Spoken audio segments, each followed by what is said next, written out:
Hi, and welcome to the morning meeting. This is Julio Briones. I'll be your host. I am the CEO of Briones Consulting Group. There'll be links to everything below. Before we get started, I got to say a couple of things. Number one, we are going to talk about the Raise the Wage Act of 2021. The fact sheet was released a little while earlier, and I just want to go over a few things. This is not political commentary. This is not anything like that. But we do want to know, what do you think of raising the minimum wage to $15 an hour, and how do you think it's going to affect your business? Remember, we are private pay home care business experts, and we are here to help you grow. There'll be links below to the actual fact sheet. And if you're new to the channel, thanks for visiting. Don't forget to subscribe and hit the notification bell. And, this way you can always stay on top of any new content that we put out. Also, leave us a comment below and let us know, how do you think raising the minimum wage to $15 an hour is going to impact your business and your ability to get new clients. On a final note, before we get started, we are launching a course next Monday on pricing for profits, where we actually talk about, how to how to price your services and how to make adjustments and increases based on caregiver pay, your value, and other services you may provide. So that's enough of that. Let's get started and let's talk about this a little bit here. So, as we all know, we have a new administration, and one of the big talking points was raising the minimum wage. So it looks like this is going to be voted on right around the time of the new stimulus package, which is great. So basically, they're saying nobody who works 40 hours a week should live in poverty. And at 725, that makes it very difficult for somebody to survive. So they are going to put to vote raising it to $15 an hour by 2025. All right. So what does this mean for us in the home care industry? Again, there'll be links below to all of this so you can read the full fact sheet on your own. All right. So basically, what this means is that right now it's 725. The minute this bill gets passed and the effective date, it's going to go up to 950, and it's going to go up incrementally about $1.50 a year until it hits $15 an hour in 2025.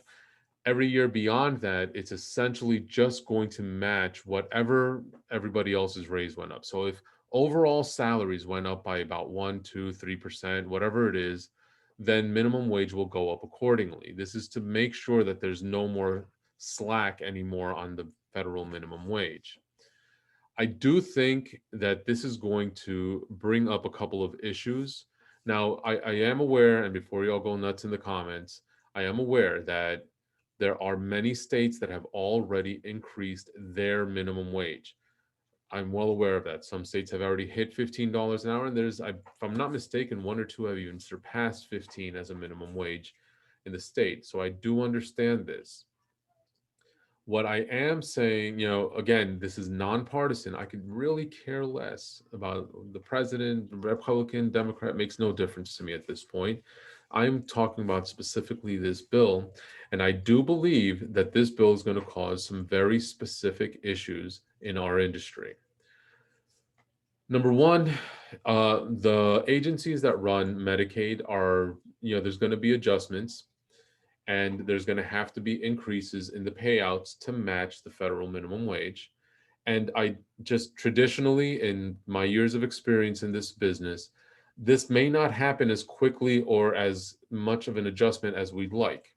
It will also probably mean a raise in taxes locally, just to accommodate some of the changes that are being made.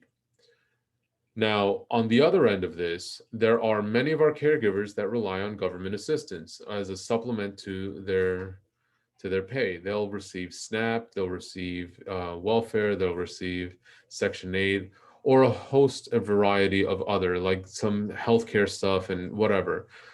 People's business, everybody needs help from time to time, and I get it. It's hard to live in some parts of the country. But how does that affect our industry? Well, because of the requirements that are income based for many of these government programs, I do believe that some caregivers, out of fear of losing their benefits or their government assistance, will start working lesser hours. So it will mean one of two things. We're either going to have to start paying enough for them to successfully get off of government assistance, or we're going to see a greater strain on the employee pool because people will be willing to work less hours.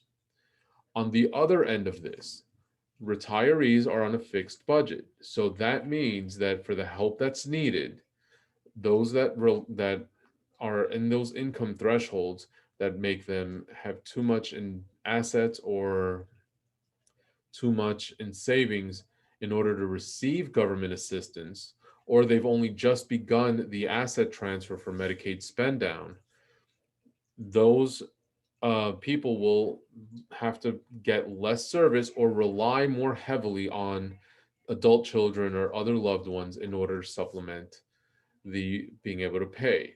And this can mean, and most likely will mean, a great reduction in private pay services. Not that the business will collapse or the industry, because it will never happen, I don't believe, but I do believe that we will see some sort of decline in hourly or long-term hourly. We will also see a bigger push for long-term care insurance and for assignment of benefits of those insurances. We may have to start working with a reduction in hourly minimums or make accommodations, greater accommodations for those seeking a lower service hours. And on that note, please don't forget to hit the subscribe button, give us a like, and tell us in the comments below, what do you think this is going to do to affect the number of hours and your caregivers? All right. Um, Also share this around, copy and paste, help us grow this channel. On the other end, now moving on, the other issue that I think we are going to start seeing is we may see a return or a rise in live-in services.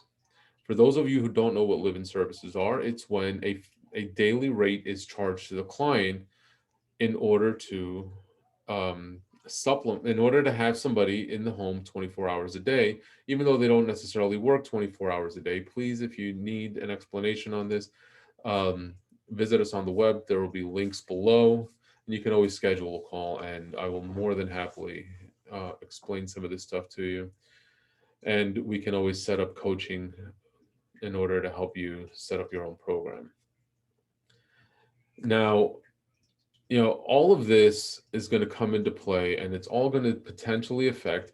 And again, please, this is not a partisan video. This is just putting out information that can affect this industry. And we'll see what ends up happening. I do believe, as many other people out there, that this will be passed when they go to vote on the stimulus and everything else in March. And I do expect an effective date, probably end of March, beginning of April. We'll see what ends up happening. Politics are crazy, and I just try not to throw my hat in the ring as little as possible. I keep my opinions to myself. But if anyone does need or desires to have some sort of a strategy to start planning for, because I am a big believer in prepare, plan, rebuild. That's our company motto. So I do think that you all should start preparing for this before it gets away from you. Just generally for a couple of things that I already mentioned. One, we're probably going to see a reduction in caregiver availability in order for them to maintain their income thresholds for whatever programs they may be on. We are going to also start hearing a lot of comments about that I don't work for minimum wage and $15 may not be enough to get caregivers, which in turn means we're going to have to start making adjustments to pricing and policies. Um, and we can definitely help you set all of this stuff up. All the pertinent links will be below. Please don't forget to hit the subscribe button and hit the notification bell so you can be informed whenever we put out new content. This is, again, this is the channel. We are here to help you grow your private pay home care business and to put out information that will be helpful as time persists and goes on. Keep watching and let us see what else is coming, and let's keep on top of what's going on. Thanks for watching, and I will see you next time.